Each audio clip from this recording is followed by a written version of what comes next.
Good morning to all. Example 16th. Last example is chapter का. Next we will start third chapter.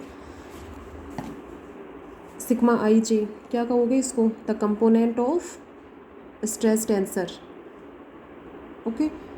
तो question में यहाँ पर given है at a point P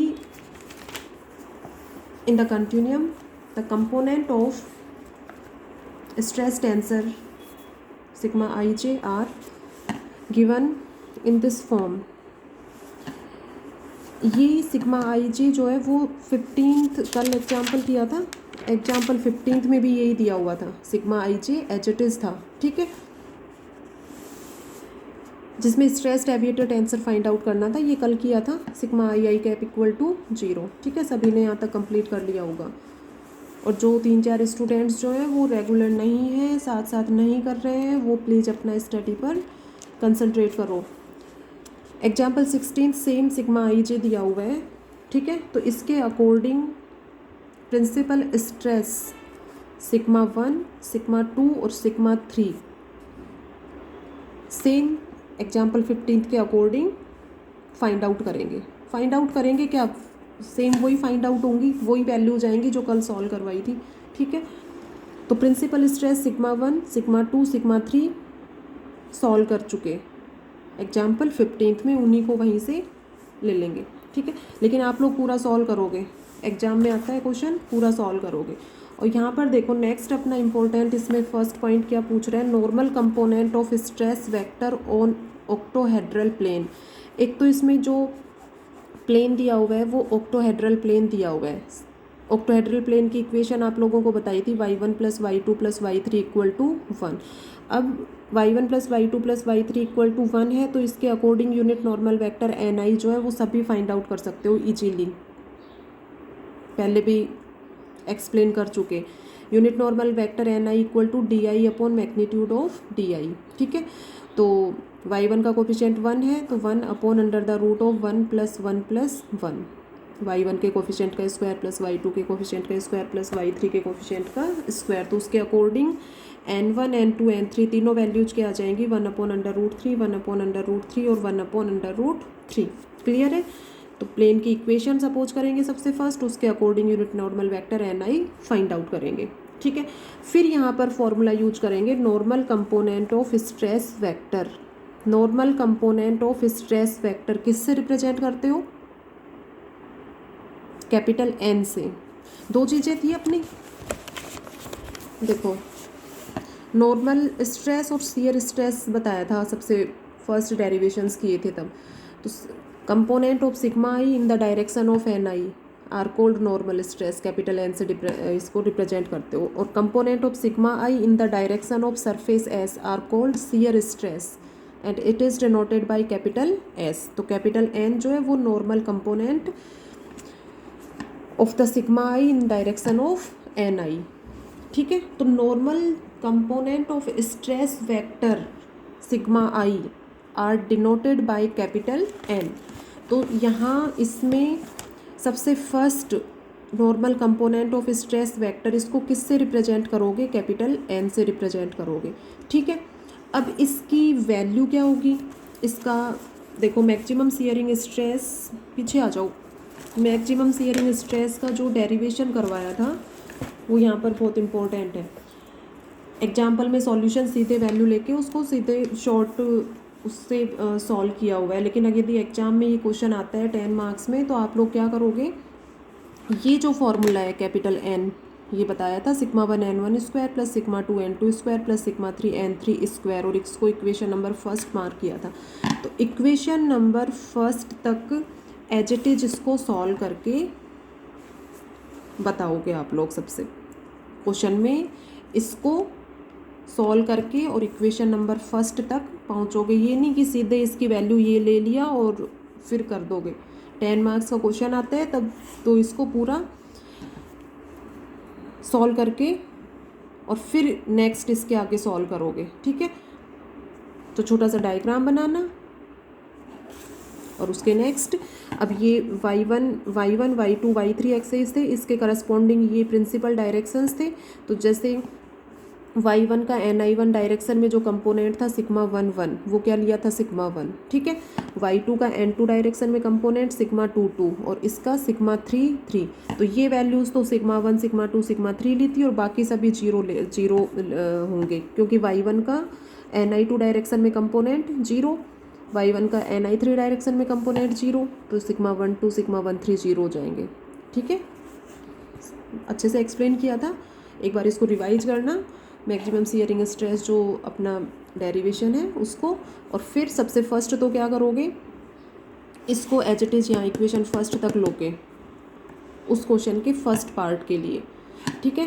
ये formula लेंगे और इस फॉर्मूले के अकॉर्डिंग फिर सॉल्व करेंगे। अब इसमें क्या है, देखो सिग्मा 1 है, सिग्मा 2 सिग्मा 3, ये तीनों प्रिंसिपल स्ट्रेस है, ये इजीली फाइंड आउट कर लोगे। ये यूनिट नॉर्मल वेक्टर है n1 n2 n3, ये 1/√3 1/√3 1/√3 है।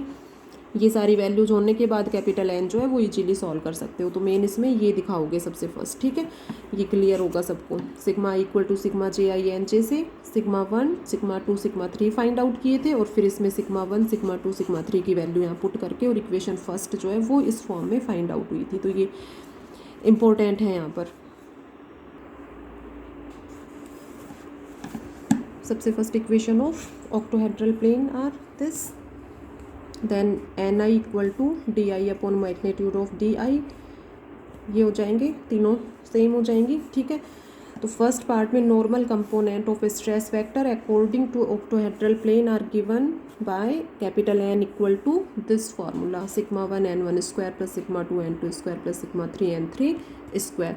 तो यहाँ पर इस फॉर्मूले को प्रूव करना है, जो डेरिवेशन में अभी बताया था। इक्वेशन नंबर फर्स्ट तक एज इट इज़ उसको लेते हुए यहाँ तक पहुँचोगे, इक्वेशन फर्स्ट मार्क कर लेना इसको, ठीक है। अब इसमें वही sigma 1 sigma 2 sigma 3 find out करना है, n1 n2 n3 यहाँ से फाइंड आउट हो गए, ठीक है। ये प्रिंसिपल स्ट्रेस है, प्रिंसिपल स्ट्रेस की इक्वेशन सबको फाइंड आउट करनी आती है। एग्जाम्पल 15 में सॉल्व कर चुके, 6 2 और -2 पुट कर दो वैल्यू, 6 2 -2 और ये 1/3 तीनों स्क्वायर है तो ये 1/3 हो जाएगा। तो कैपिटल N जो है वो 2, ये यूनिट है KSI। तो ये फर्स्ट पार्ट जो है यहाँ पर कंप्लीट हो गया। सेकंड देखो इसमें क्या पूछा है। अब देखो सेकंड पार्ट में shearing component of stress vector on octahedral plane, ये फाइंड आउट करना है। शियरिंग कंपोनेंट, ठीक है, इसमें शियरिंग कंपोनेंट है। फर्स्ट पार्ट में क्या था, नॉर्मल कंपोनेंट कैपिटल N और shearing component capital S। Clear हो गया आप कि जो भी सिग्मा आई है उसका ni की डायरेक्शन में कंपोनेंट कैपिटल N और सिग्मा आई का सरफेस S की डायरेक्शन में जो कंपोनेंट होता है वो कैपिटल S से रिप्रेजेंट करते हो। कैपिटल S की वैल्यू फाइंड आउट करनी है। ये sigma i square equal to n square plus s square equal to sigma i square minus n square, ये हो जाएगा, ठीक है। अब यहाँ पर सिग्मा 1 सिग्मा 2 सिग्मा 3 की वैल्यूज पुट करो। वही डेरिवेशन से देखो, डेरिवेशन में इक्वेशन नंबर फर्स्ट हो गई थी अपनी, जस्ट इक्वेशन नंबर फर्स्ट के नेक्स्ट ये करवाया था। S स्क्वायर इक्वल टू ये हो गया और यहाँ पर वैल्यूज पुट करी हैं। अब यहाँ पर सिग्मा 1 सिग्मा 2 सिग्मा 3 ये वैल्यूज पुट कर दी, ठीक है। तो ये डेरिवेशन इसलिए इम्पोर्टेंट था, ये सिग्मा 1 सिग्मा 2 सिग्मा 3 की वैल्यू यहाँ से ये पुट कर दी, इनका स्क्वायर किया, sigma 1 square n1 square sigma 2 square n2 square plus sigma 3 square n3 square. तो ये टर्म आ गई n स्क्वायर। अब यहाँ पर तो इसकी वैल्यू पुट कर दे, ठीक है। यहाँ पर क्वेश्चन में क्या है, अपने आप लोगों ने कैपिटल N फाइंड आउट कर लिया फर्स्ट पार्ट में। कैपिटल N की वैल्यू क्या आई है 2, ठीक है। n स्क्वायर 4 हो जाएगा, तो इसकी value as it is put कर देंगे -4 और इसको सॉल्व करना है। तो इक्वेशन नंबर सेकंड तक, ये सेकंड पार्ट में इसको यहाँ से यहाँ तक लेते हुए और फिर इसमें वैल्यू पुट करके इसको सॉल्व करेंगे। Then we find shearing component of stress vector on octahedral plane. Derivation में फिर अपना important next Lagrange multiplier technique को यूज करके और वैल्यू जो है वो स्टेशनरी वैल्यू फाइंड आउट की थी इसमें।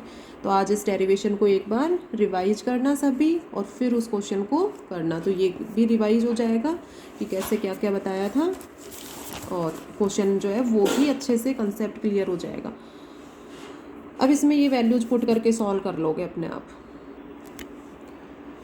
ये वैल्यूज सबके पास है, सिग्मा 1 ये 6 2 और ये -2, ठीक है। वैल्यूज पुट करके सॉल्व कर लेना। ये 32/3 अंडर रूट ले लेना और मैक्सिमम ये shearing component of stress vector जो है वो ये आ जाएगा, ये आंसर है। ठीक है, तो इसमें तो सियरिंग कंपोनेंट फाइंड आउट करना था, और लास्ट जो थर्ड पार्ट है इसका, उसमें maximum shearing stress find out करना है। मैक्सिमम सियरिंग स्ट्रेस अभी फाइंड आउट कर लोगे, तीनों के फॉर्मूले सबको लर्न है। इसमें सिग्मा 1 सिग्मा 2 सिग्मा 3 जो है वो प्रिंसिपल स्ट्रेस है, 6 2 -2 है, वैल्यू पुट करके, और ये वैल्यूज आ जाएंगी इसकी, ये S1 S2 और S3। ठीक है, अब आज मुझे सभी इस क्वेश्चन को डेरिवेशन जो था उसके अकॉर्डिंग इस फॉर्मूले को पूरा सॉल्व करते हुए, ठीक है, और यहाँ पर ये स्टेप पूरा सॉल्व करते हुए, और फिर मुझे इसको सभी सेंड करोगे सॉल्व कर कंप्लीट इसका सॉल्यूशन एग्जाम्पल 16 का, और पर्सनल मुझे नंबर पे सेंड करोगे सभी स्टूडेंट्स। ओके।